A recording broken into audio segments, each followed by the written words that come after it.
연금개혁은 뒷받침할 과학적 근거나 사회적 합의 없이 결론적인 숫자만 제시하는 것으로 마무리 질 수 있는 문제가 아닙니다.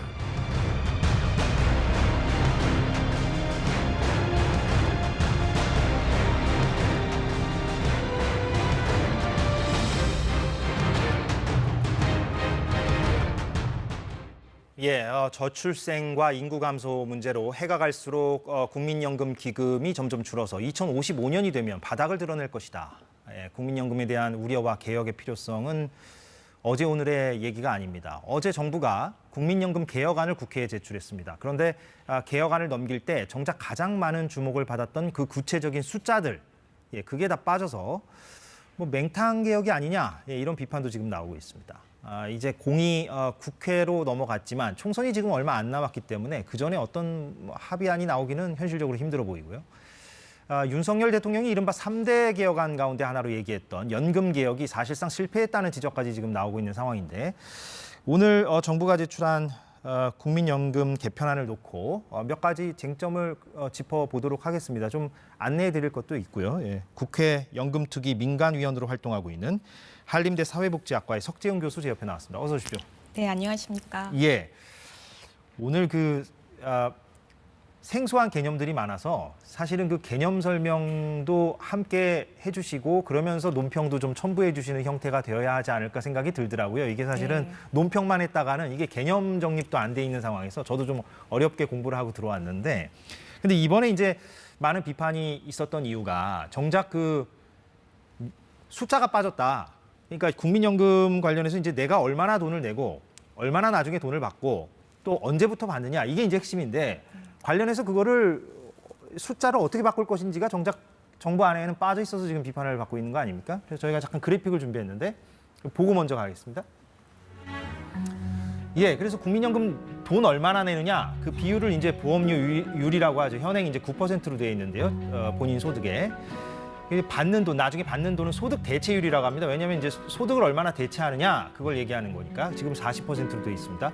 그리고 언제부터 받느냐, 그 받는 나이, 수급 개시 연령 같은 얘기죠. 65세로 되어 있는데 저거를 그래서 이제 어떻게 바꿀 것이냐 그 숫자가 지금 다 빠져 있는 상황이에요.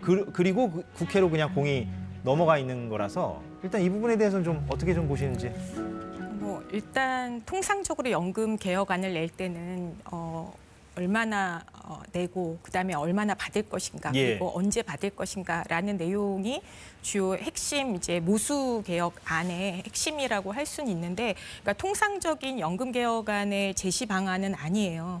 그런데 이제 복지부 장관이나 그다음에 대통령님께서 말씀을 하셨듯이 그 구체적인 숫자를 제시하는 순간 굉장히 이제 정쟁에 그리고 또 갈등에 그런 걸로 이제 점철됐었던 과거의 실패 경험들이 있기 때문에 이번에는 그야말로 메인 디시라고 할 수 있는 그 부분은 공론화를 통해 가지고 국회에서 그리고 또 국민 공론화를 통해서 함께 만들어 나가자. 그러니까 가장 중요한 부분들은 합의가 어차피 필요한 부분이니까 그리고 법 제도의 결정이 필요한 거니까 결국 국회를 통과할 수밖에 없고 행정부가 일방적으로 이끌고 가기는 어려운 거다. 그래서 행정부가 어떤 기준을 발표하는 순간 그것에 대한 약간 저항감들이 또 발생할 수 있기 때문에 일단 빈칸으로 냈다 이렇게 이제 얘기를 하셨잖아요. 일단 이제 통상적이지는 않은데 연금 개혁의 이제 논의가 그것을 통해서 본격적으로 이제 한번 해보자. 그 대신 우리가 연금 재정계산위원회에서 그 18개 안과 이제 소득 대체율 높이는 것까지 해서 24개 안을 제시를 했잖아요. 그러면서 그 소득 대체율하고 그다음에 그 연금보험료 인상안을 12, 15, 8% 그리고 기금운용 실적률 그리고 연금 수급 연령 조정 요 세 가지 정책 조합을 통해 가지고 연금 개혁안을 일단은 시뮬레이션을 해가지고 제시를 했잖아요. 그러니까 그런 것들을 가지고 이제 말하자면 연금 개혁의 큰 범위 우리가 이제 어떻게 보면 보험료를 올릴 수 있는 상한 범위 그리고 소득 대체율을 논의할 수 있는 범위가 예. 일단은 이제 제시가 됐기 때문에 그 안에서 한번 논의를 해보자. 큰 틀에서 논의를 해볼 네, 수 네, 있다. 네, 네. 그러면 교수님이 보시기에는 그렇게 숫자를 콕 집어서 제시하지 못한 것에 나름 일리가 있고 이해할 부분이 있다라고 보시는 건가요? 뭐 저도 사실은 상상하지 못했던 방식으로의 이제 제안이긴 합니다. 그래서 처음에는 좀 당황스러웠지만 그러니까 숫자가 제시될 거라고 예상은 하셨는데 그렇죠, 막상 그렇죠. 뚜껑을 열어보니까 빈칸으로 돼 있어서 당황하셨다는 말씀이죠. 약간 당황스럽긴 했지만 예. 그 취지가 일단은 그 자체가 사실은 숫자가 나왔을 때 항상 우리가 이제 갈등의 시작점이 됐었거든요. 근데 이런 생각은 들더라고요. 이 국민연금 문제가 어제 오늘 얘기는 아니라서 네. 설령 숫자를 행정부가 제시했다 할지라도 어차피 총선 전에는 결론이 나기 힘들잖아요. 지금 네, 현실상. 네, 네. 그러면은 총선 이후에나 결론이 나든가 할 텐데 행정부가 그 숫자를 제시했다 해서 국민들이 특정 정치 진영만 막 비난하거나 현 정부만 막 비난할까? 그거는 좀 과도한 좀 공포심이 아닌가, 우려가 아닌가 하는 생각은 좀 들더라고요. 저는 뭐 공포심에서 숫자를 제시하진 않았다고 생각하지는 않고요. 예. 기본적으로 보험료를 인상해야 된다라는 분명한 방향성은 제시를 했어요. 그러면 우리가 어디까지 보험료를 목표치를 이제 설정을 할 것인가를 예. 제시를 하지 않은 거거든요. 예, 그리고 그러니까요. 급여율하고 예. 관계를. 그러니까 그렇기 방향성은 때문에 있는데 숫자가 안 나온 그렇죠. 건데. 그렇지만 저는 그렇기 때문에 오히려 보험료는 조금 더 지금부터라도 올리는 걸 얘기를 할 수 있다. 별도로. 예. 우리가 목표치랑 그런 것들의 큰 개혁안에 대한 그림은 별도로 좀 논의를 하더라도 예. 보험료는 먼저 그게 이제 한꺼번에 다 올리는 게 아니기 때문에 단계적으로 올려야 되겠죠. 단계적으로 예. 올리는 거기 때문에 뭐 매년 1% 내지는 재정계산위원회에서 제안을 했듯이 0.6% 이런 식으로 올리기 시작하면서 예. 우리가 시간을 벌면서 조금 논의를 찬찬히 해보자. 투트랙으로 네, 말하자면. 그렇게 예. 해볼 수 있다라는 생각을 했어요. 그래서 예. 뭐 보험료 인상에 대한 분명한 입장을 밝혔기 때문에 그런 식으로 할 수도 있겠다라는 생각을 했습니다. 왜냐하면 공론화나 이런 과정을 거치게 되면 아무래도 시간이 조금 걸릴 것 같아서요. 아무튼 그 총선 이후에 국회에서 결론은 날까요? 내년이든 내후년이든? 저는 이게 정말 연금 개혁이 우리 한국만 거의 남았어요. 이 선진국들 중에서 그 커다란 어쨌든 이게 급여와 부담을 좀 일치시키는 큰 개혁이 남아 있는 그 국가는 선진국 중에서 거의 유일하게 한국이 남아 있거든요. 다른 나라들은 숙제를 다 끝냈다. 네, 예. 일단 마무리를 한 상태고, 근데 우린 정말 이제 초고령 사회가 이제 유례 없이 가속화된 상태로 오는 국가이기 때문에 예. 더더욱이나 이 연금 개혁은 피할 수 없는 과제이고 여야 마찬가지라고 생각을 합니다. 예. 뭐 당이론적으로 얘기해 주셔서 네, 저도 네. 공감은 하는데 네. 뭐 한번 지켜보는 걸로 하죠. 예, 사실 그 예상을 제가 교수님께 여쭤본 건 아니었고요. 네, 예, 네. 아마 그건 지켜보는 걸로 하고. 그런데 이제 그 숫자는 안 나왔지만 이번에 이제 말씀하신 그런 여러 가지 그 이른바 개정안들, 개혁안들 가운데에는 주목할 만한 부분들이 있더라고요. 그런데 오늘 저희가 이 짧은 시간 안에 그걸 다 살펴볼 수는 없을 것 같고 언론에서 이제 소개한 것들, 그러니까 이거는 뭐 정부의 어떤 제시안, 아이디어 뭐 이런 거라고 볼 수가 있겠는데 네. 그 중에서 저희가 좀 한 3개 정도를 꼽아봤는데요. 물론 교수님은 뭐 다른 생각을 가지실 수도 있겠습니다만 이번에 그 계획 안에 들어가 있는 내용 가운데 저렇게 3개를 한번 저희가 이번 시간에 좀 얘기를 해볼까 하고 뽑아봤습니다. 하나는 보험료율, 그러니까 얼마나 낼 거냐라는 거죠. 내가 돈을 얼마나 낼 거냐. 그거를 세대별로 그 인상은 하긴 해야 되잖아요. 지금 기금 고갈이 우려되니까. 근데 그 인상 속도를 세대별로 좀 달리 가자. 예, 이런 게 하나가 있고요. 이런 내용이 담겨 있습니다. 두 번째는 또 어려운 개념인데 확정 기여형으로 전환한다. 이건 뭐 이따 또 얘기를 해보겠습니다. 하나하나. 또 자동 안정화 장치를 도입하겠다. 예, 이런 내용들이 담겨 있는데 저 3가지를 저희 제작진이 이렇게 뭐 대표적으로 꼽아봤는데 괜찮습니까? 아니면 너무 다른 핵심적인 내용이 많이 빠져 있습니까? 언론에서 많이 주목하는 내용들인 것 같습니다. 예. 네. 뭔가 교수님 뉘앙스는 언론에서는 주목하지만 그렇게 본질적이지는 않을 수 있다라는 뉘앙스도 좀 느껴져서 아닙니까? 네, 네. 그러니까 저는 이제 그 첫 번째 지금 이제 세대별로 이제 보험료율 인상 속도를 차등하자라고 하는 안은 이제 뭐 언론에서 나왔지만 이제 전례가 없는 이제 유례가 없는 이제 방안이긴 하지만 저는 굉장히 우리 사회에 필요한 어떻게 보면은 이제 세대 간 갈등을 오히려 풀어내는 묘안이 아닐까. 특히 이제 긍정적으로 보시는 거군요. 네, 예. 연금 그 불안이 굉장히 높은 청년 세대에게 좀 배려할 수 있는 안이 아닐까. 그 청년 세대를 연금 개혁의 지지자로 만들 수 있는 예. 이제 어떤 중요한 묘안이 아닐까라는 생각을 했습니다. 아, 그렇군요. 그 첫 번째 개념과 관련해서 저희가 준비한 그래픽인데 아까 말씀드렸지만 오늘은 개념 설명과 교수님의 논평을 동시에 다 봐야 되는 그런 인터뷰 성격을 갖고 있어서 그러니까 세대별로 그 인상 속도를 달리 가자는 거는 가령 저런 식으로 설명하면 맞겠습니까? 그러니까 40, 50대 그러니까 좀 기성세대들은 더 빨리 올리고 네.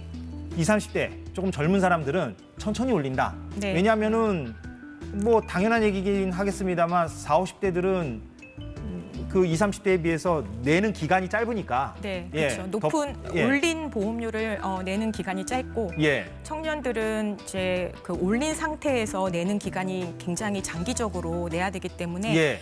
사실은 청년들을 위해서 보험료를 올리고 좀 지속 가능한 연금 체계로 만든다라고 하지만 예. 사실상 청년들이 오랫동안 장기적으로 그 높은 보험료를 계속 지속적으로 인상하는 보험료를 감당해야 된다라는 것에 대해서 굉장히 좀 불공평하다라고 생각하고 사실 청년 세대가 또 어렵기도 하고요. 그런 측면에서 청년 세대에게 좀 연금 보험료 인상의 부담들을 조금 덜어주면서 특히 이제 인구도 많고 그다음에 예. 청년 세대를 배려하고 싶은 부모 세대가 조금 더 책임지는 그런 모습으로 간다라고 하면 예.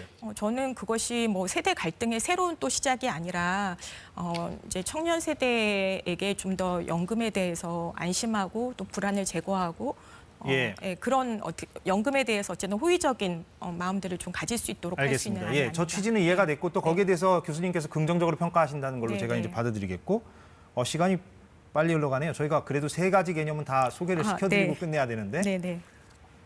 답변이 길었다는 얘기는 아닙니다. 괜찮습니다. 예. 두 번째 개념을 좀 볼까요? 예, 이거는 참 뭐 설명하기 힘든데 교수님이 직접 좀 설명을 해주시죠. 현재는 확정 급여형인데 확정 기여형으로 바꾸자라는 내용이 들어가 있는데 설명도 해주시고 논평도 해주셔도 됩니다. 예.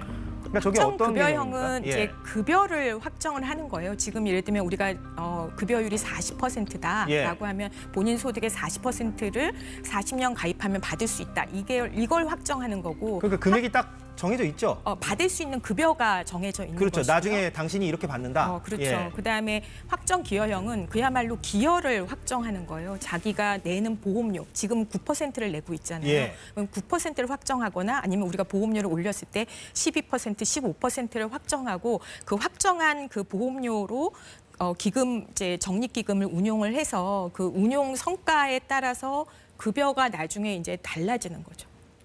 예. 그러니까 사실은 이제 급여를 받는 사람 입장에서는 예. 확정 기여 같은 경우는 이제 본인이 실제로 얼마를 받게 될지가 조금 불안정한 거죠. 그리고 이제 예를 들면 수명이 길어져서 연금 수급 기간이 길어진다라고 하면 예. 연금 급여가 좀 더 낮아질 수도 있는 거고요. 예. 어쨌든 근데 이제 다른 많은 나라들이 적립기금이 없는 상태에서 확정 기여 방식으로 많이들 개혁을 했어요. 예. 예, 그러다 보니까 우리도 이제 확정 기여 방식으로 결국 가야지 되지 저렇게 하는 취지는 뭡니까? 저렇게 바꾸려는 취지는. 그러니까 이게 낸 만큼은 받아갈 수 있다라는 거에 대한 확신이죠. 청년 세대들은 지금 불안해하는 게 예. 본인이 낸 만큼 받아갈 수 없다라는 불안이 있잖아요. 예, 그렇죠. 이게 고갈되면 못 받을 수 있다. 그렇죠. 예. 그러니까 스웨덴에서 연금 개혁을 할 때 그런 취지에서 바꿨어요. 그러니까 이제 연금 보험료가 계속 올라가다 보니까 예. 필요 보험료율이 올라가다 보니까 이렇게 보험료가 올라가다 보면 내가 낸 것보다 덜 받아가는 그런 순간이 오겠다라는 이제 불안이 생기는 불안이 거죠. 있죠. 예, 때문에 연금 보험료를 내는 것만큼은 적어도 보장을 하겠다라는 것을 이제 확정 기여 방식으로 해서 보장을 해주는 방식으로 바꾼 거죠. 그러니까 예. 더 이상 오히려 손해가 날 시점에 손해가 안 나도록 보장을 하는 이제 체계로 이해가 됐었던 거죠. 예. BC 방식. 우리가 확정 기여 저렇게 방식. 바꾸는 다른 나라들처럼 우리도 저 방향으로 가는 거는 교수님께서 볼 때도 괜찮은 방식이라고 보입니까? 저는 우리한테는 오히려 기회가 있다고 생각해요. 그러니까 확정 기여 방식으로까지 가지 않아도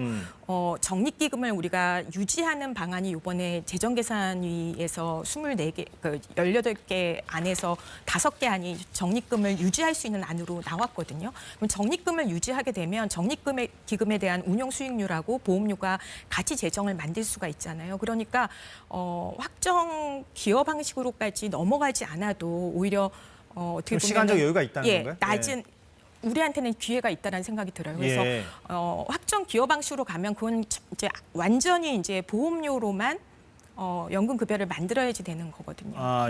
그래서 다소 좀 어렵게 느껴지긴 하는데, 아무튼 알겠습니다. 그러니까 저렇게 외국은 하고 있고. 저런 방식으로 지금 전환하려고 지금 정부는 좀 제시하고 있다는 얘기고. 아니, 정부도 사실 제가 문건에서 봤을 때는 검토를 할 수 있다라는 것이고, 물론 뭐 확정은 아니죠. 청년 세대 간담회에서 청년들이 낸 것만큼은 받아야 되겠다라고 하니까 그렇게 이제 얘기가 나온 건데, 지금 확정 기여 방식으로 넘어가면은 이게 우리가 9% 보험료율에서 확정 이제 그러니까 급여를 받을 수 있는 수준이 20% 남짓이에요. 그러면은 너무 급여가 깎이는 효과가 나잖아요. 그러니까 확정 기여 방식으로 넘어가더라도 그것은 우리가 급여율하고 보험료율을 완전히 이제 좀 수직 균등하게 개혁을 하고 나서 준 확정 기여 방식처럼 운영을 할 수가 있는 거죠. 아무튼 좀 검토가 좀 필요할 시간은 있다는 말씀으로 받아들여지고, 세 번째도 마저 보겠습니다.